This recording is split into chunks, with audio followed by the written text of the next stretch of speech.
పూజకి టైం అవుతుంది. మీరింకా ఇలా ఉన్నారేంటి? రెడీ అవ్వలేదా? మరి నాకు పంచ కట్టుకోవడం రాదు కదా. అదేంటి, పెళ్లిలో కట్టుకున్నారు కదా? అప్పుడంటే అనంత్ వాళ్ళు హెల్ప్ చేశారు. నాకు కట్టుకోవడం రాదు. ఇప్పుడు ఏం చేయాలి? సరే, నేను కడతానులేండి.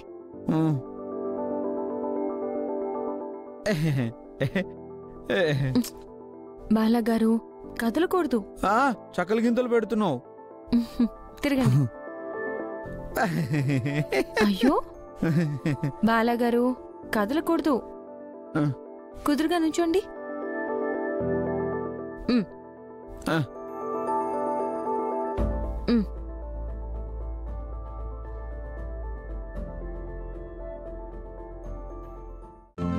ఈ రోజే డౌన్లోడ్ చేయండి. మీ ఫేవరెట్ షోస్ చూడండి.